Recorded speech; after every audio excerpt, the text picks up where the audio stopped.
ጌታ ኢየሱስ ሆይ አመሰግናለሁ። እንደገና እድል ስለሰጠኝ ምሕረት ስላረክልኝ ጌታ ሆይ ህይወቴ ያንተ ነው። ዘመኔ ያንተ ነው። ካንተ ሌላ ህይወት የለኝም።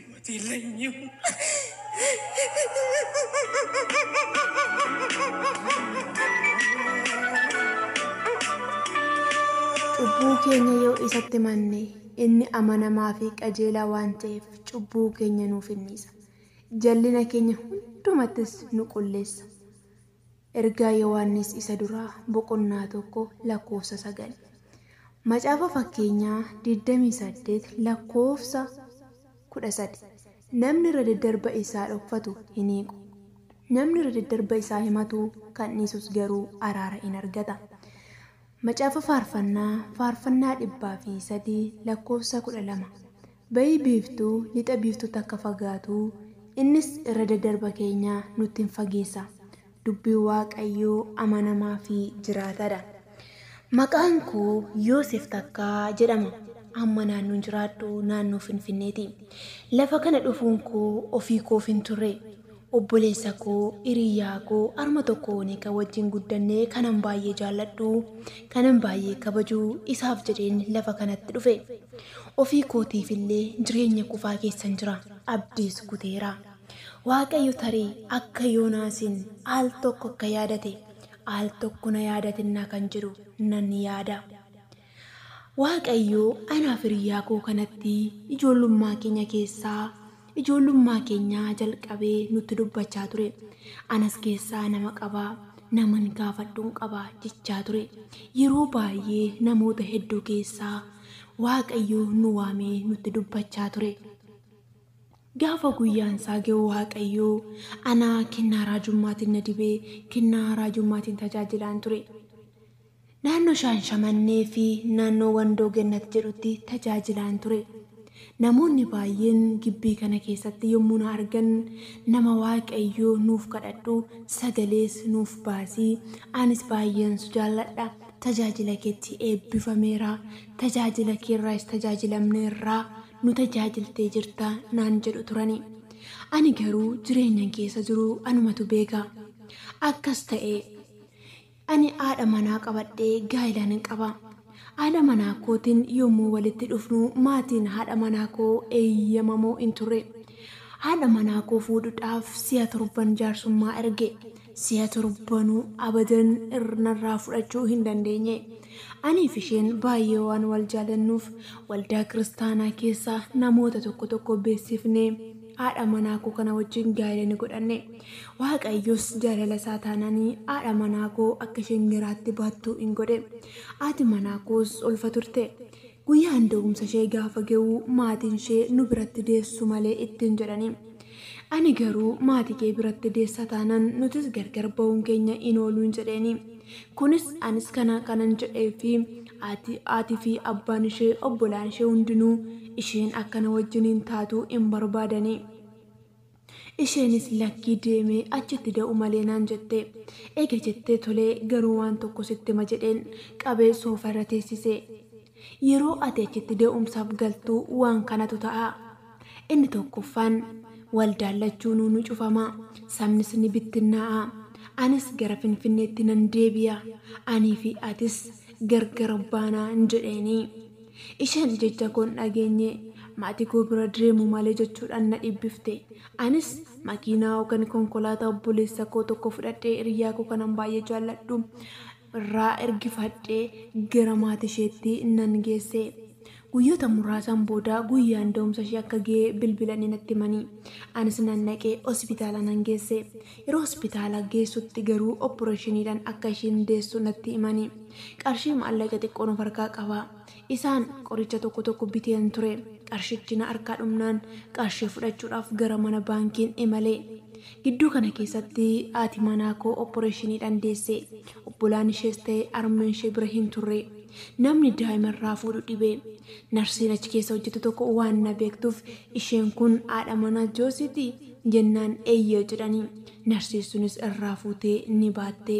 Yeroon dhufachi ga'utti isheen deesseerti. Sana booda harmeen ishees ni dhufanii. Harmeen ishee dhufanii yommuu na bira ga'an akkas naan jedhanii. Bahee jiraa fi naan jedhanii.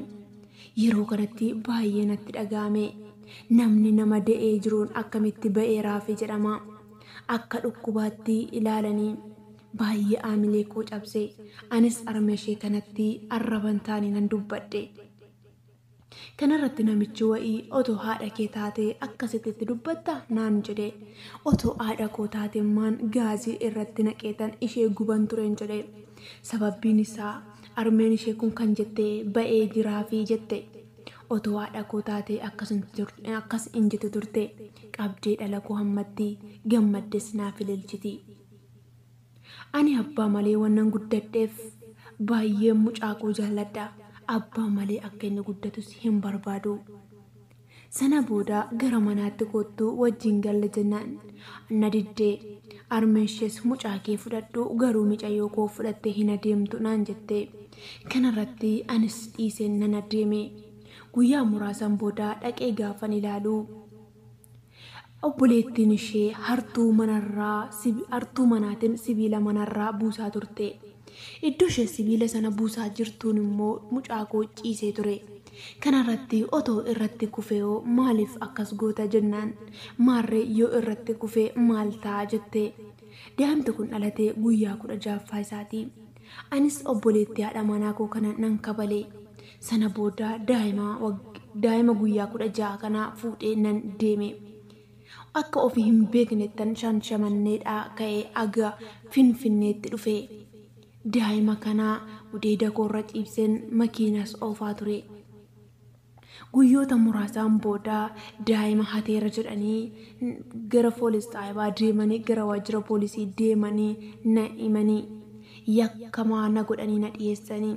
Anis barumtii sana fuudhee daa'ima haadhaaf nan deebise. Baay'ee waan natti dhaga'ameef aamileen koo waan bu'eefis tajaajiluus homaa tokkoyyuu hin dandeenye. Namoonni walitti qabamanii konferensiidhaaf na eegaa turanii.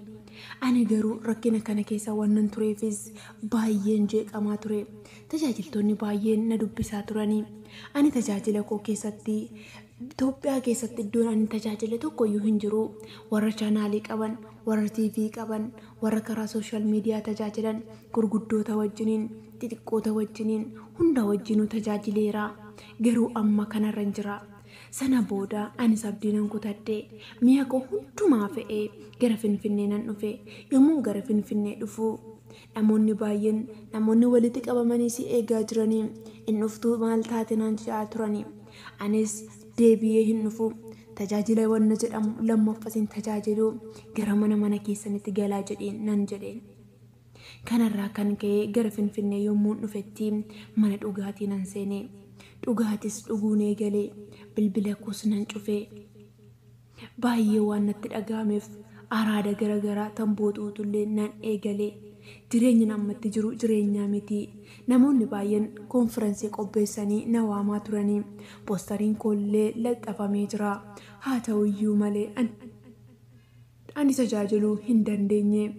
Ani yeroo kanatti tajaajiluu hin danda'u jechaaniin ture. Yeroo ammaa kanatti waan tokko Waaqayyo nan kadhadha.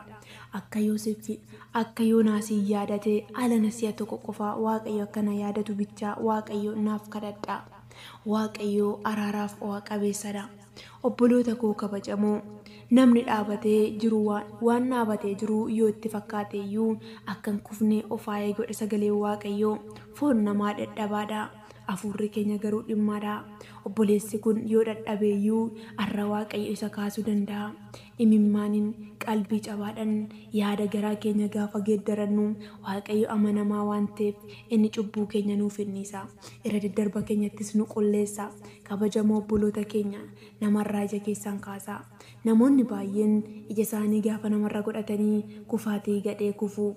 kufaati gadhee gaafa kufnummoo muka jikeetti qottoon kudhan akkuma jedhu Oromoo yommuu mammaaku namoota baay'eelleen gufachiifna namoonni baay'eerree waan baay'ee nuun jedhu haa ta'uyyuu malee Waaqayyo isa kufe hin kaasa Waaqayyo gooftan lafa kuftanii jirtanii isinaa kaasu yaada garaa keessanii geeddaradha Waaqayyo araaraaf o'a qabeessa obboleessi kun otoo itti fufee tajaajileera ta'e namni waan inni godhaa jiru beekuu hin jiru garuu waan Waaqayyoon sodaatuuf waan Waaqayyoon jaallatuuf lubbuu isaas waan mararsiifatuuf hirqifatee bu'ee yaada garaasaa geeddarate warra garaan isaanii cabetti Waaqayyo dhiyoodha Waaqayyo araaraaf o'a qabeessa gooftan galata haa fudhatu.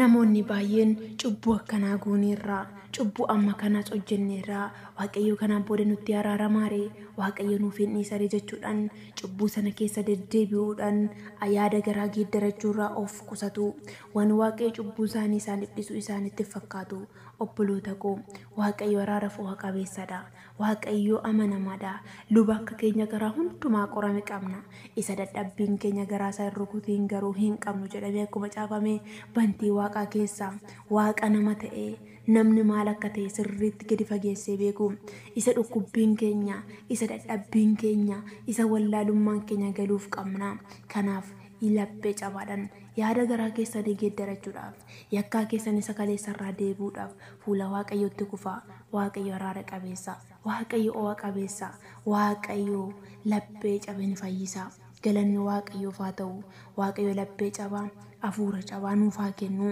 gooftas na eebbisu warri isinitti tole laayik sheerii godhaa guutuu isaa argachuu barbaaddan Maars televezyiinii irraa daawwachuu dandeessu eebbifamaa.